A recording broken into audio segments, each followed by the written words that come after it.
Stuffing it down doesn't make it go away. Hi, everybody. We are Mike and Brenda Baker, and today we are talking about why peacekeeping is destroying your remarriage. Okay, so there's a big difference, and a lot of people don't understand it. There's a big difference between peacekeeping and peacemaking. Now, a lot of people will say, well, I'm just a peacemaker. I'm just a peacemaker. In truth, I think you might just be a peacekeeper. All right, because I'm the same way. I hate conflict. I really don't like it. I grew up with nothing but conflict. I grew up with parents yelling at each other constantly, with a drunk father, with being yelled at myself, being told I'm dumb. So anything and everything I could do to avoid conflict at school. I got bullied constantly because I'd put up with it. Because even though my dad told me I should fight back, I didn't believe him. Because invariably I got in trouble for anything and everything I did or didn't do when I got home. So that was me learning to peacekeep, not peacemake. So I got into my first marriage. Well, relationships before that even, I wasn't great at picking women, that's for sure.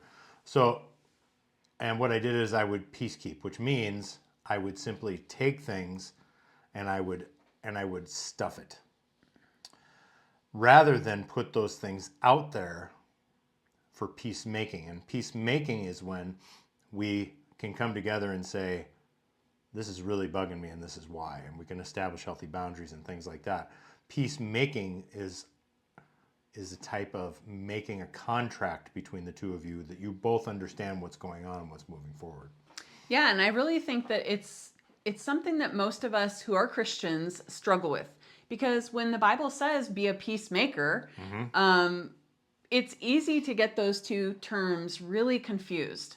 In my first marriage, and actually pretty much my entire life, I learned that I couldn't trust people. I learned that if I did tell people what I actually thought, that they would go away from me. They would no longer like me, because that had happened so many times.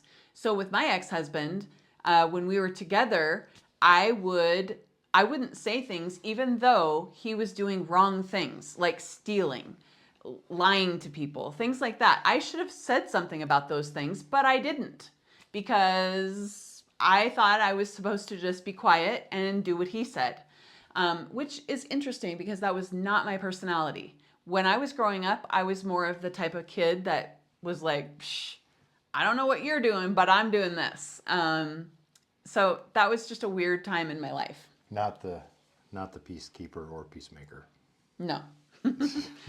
So He doesn't like conflict. I don't like it, but I have no problem with it. but she won't avoid it either. No. So the other thing I feel I need to point out is peacekeeping hurts the individual. Yeah. Peacemaking will hurt feelings of both individuals, and it's tough, but in the end there's a logical conclusion. There's a positive direction. Okay? Yeah, you're going to get feelings hurt, You say something, maybe you think you didn't say anything wrong, but it doesn't matter. Now you're in the time of peacemaking. Or you're going to say something, wonder what the heck your spouse's problem is, because now they are peacekeeping. Make sense? Mm-hmm. So, yeah. So the whole idea is you need to be peacemakers, not peacekeepers. But that brings us into our second, which is avoiding conflict. It breeds resentment and distance. Yeah, and when we have unspoken expectations that we just assume that our spouse knows, they don't know. I literally have done this so many times where I'm like, well, but, and they were things that I didn't actually tell Mike that I wanted or I needed or whatever. So quit with the unspoken expectations. They hurt everyone, right? Okay, just a thought I have is unspoken expectations. There's a thing out there called moral absolutism. Let me repeat it because it took me a couple times. Moral absolutism, and it's when you blame one group over another group, and you're like, they're always wrong. And so I think what you see today in a lot of things, and especially in blended families, is you see a lot of moral absolutism in the fact that one spouse won't talk to the other about what's bothering them. And so the spouse that maybe the offending spouse doesn't really know that they're doing something wrong, and so what they're like, the problem is theirs. I don't know what their problem is. And so it goes from now the common term for that is narcissism. But let me remind you, only 5% of the world is narcissistic by definition, okay? You can have narcissistic tendencies. That doesn't make you a narcissist. So a lot of people will just throw that narcissist word around. Oh, you just always think you're right. Maybe they don't know they're wrong because you haven't shared with them. So here they have a little bit of moral absolutism going on where they're saying it's all you because to them, you haven't said anything. Well, I tried to tell them. Okay, tell you what, why don't you try to pick up a 5,000-pound dumbbell? Now I didn't tell you how. There's about 1,000 different ways you could do it, but you're going to look at it and say, I can't do that. So the point is don't assume that you've communicated, because avoiding conflict breeds resentment and distance, like I said, okay? And unspoken frustrations don't go away. They sit there and they fester and they come back up. So now you've got two spouses who don't want to talk to each other. And the problem is that now because you haven't spoken, because you're busy peacekeeping and not peacemaking, there's this big cloud and you both think the other is wrong. Yeah, and emotional walls in marriage happen all the time. And they actually happen quite easily. And I would say easier in remarriages because you've already got emotional baggage from before. You've already got some trauma a lot of the times. You've got some hurt feelings. And so it is easy to shut down rather than talk through things. And so it's just something really to keep in mind and hold yourself accountable, because it's your responsibility and it's your spouse's responsibility, each on their own, to make sure that you're not building walls, that you're actually finding those, places in your marriage by talking with each other to build those bridges. So this is where you're going to see emotional shutdowns, sarcasm, passive-aggressive nature, and even some huge fights happen. But here's the problem with all of that is you're actively trying to avoid those things, and in doing so, in peacekeeping, you're actually building momentum towards those things. Okay, you're buying peace right now for a huge fight just a little bit down the road. Whereas if you were to do peacemaking, and I'm trying to harp this home here, if you're peacemaking, it can be dealt with now and maybe touched on again later, but not like it would be. But here's the problem. There are kids watching you. Your kids, their kids, they're all your kids, so knock it off, okay? The problem is when they pick up on it, it's game over. Because if you already have struggles with the stepkids or the bio kids, and they pick up on this between you and your spouse, that kids aren't dumb, okay?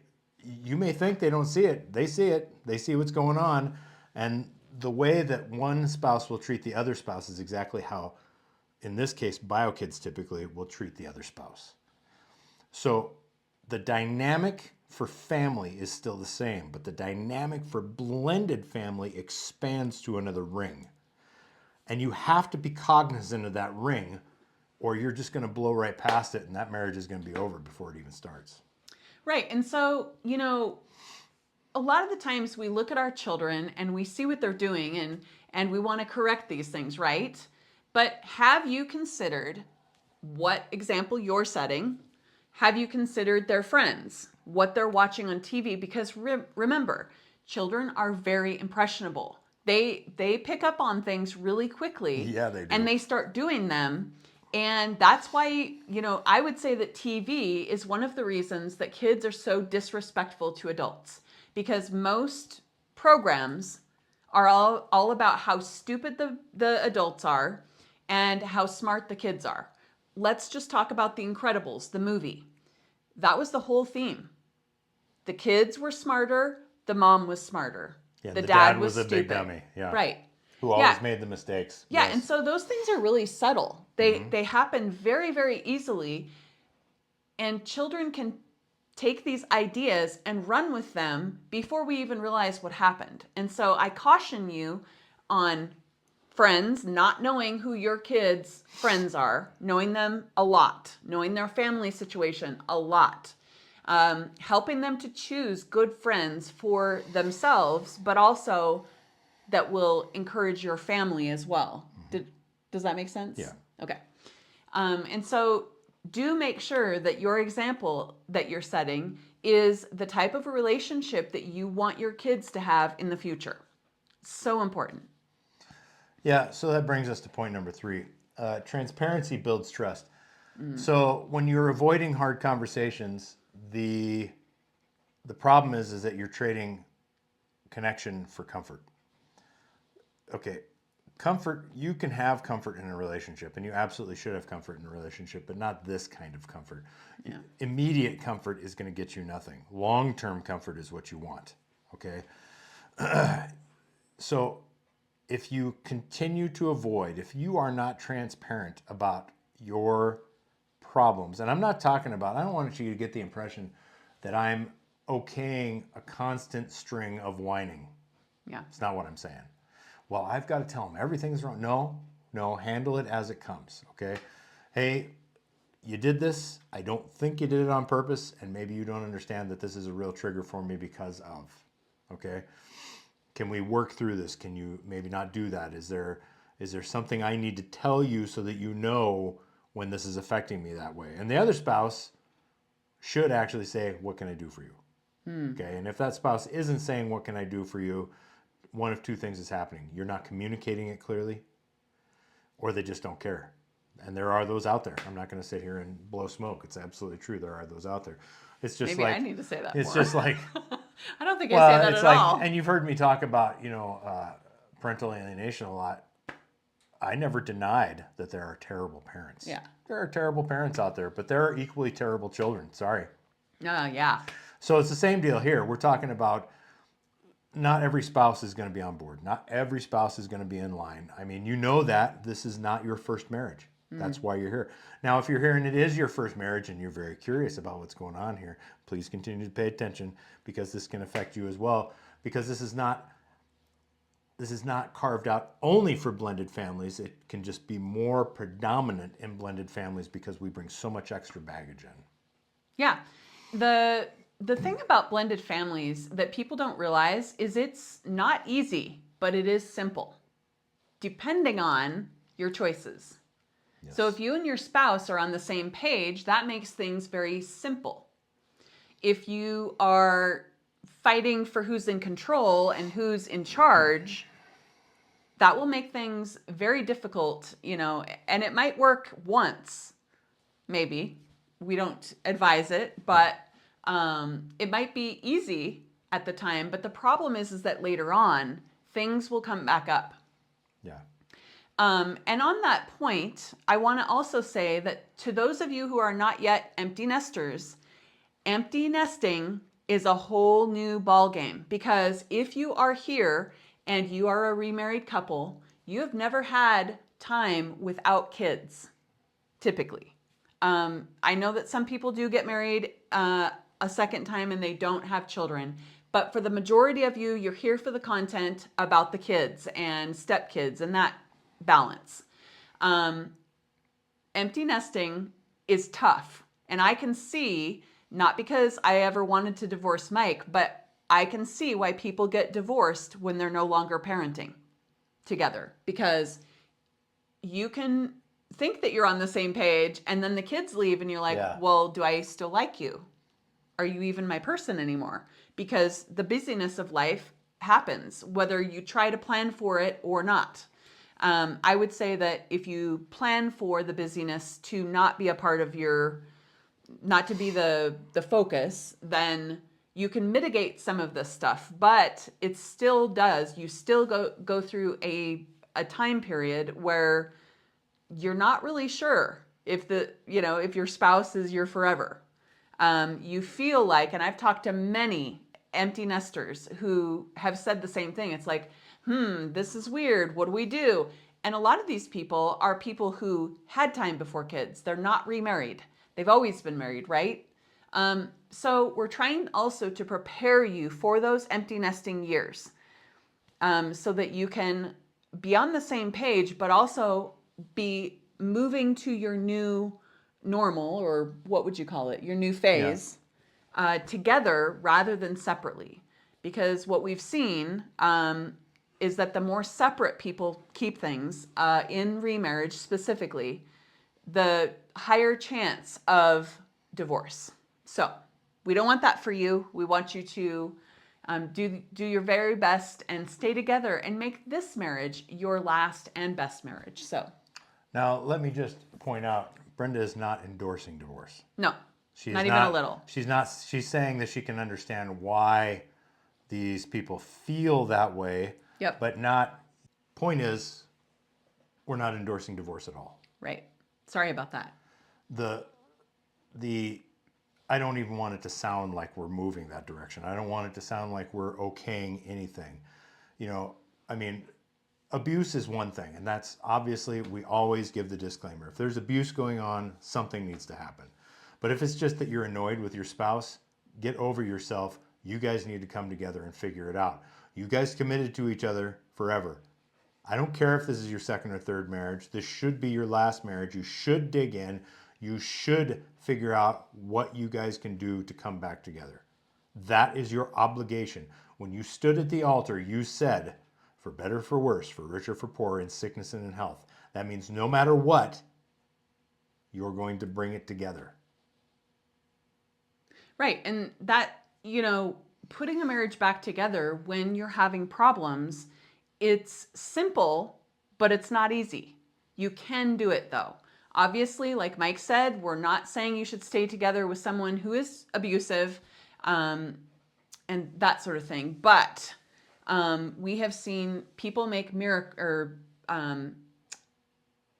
we have seen people do amazing things with a very, very broken situation. Mm-hmm. So we know from our own personal things and from other people that it is very possible to put it back together. You just have to have less of yourself, more of God, and a lot more thoughts of your spouse.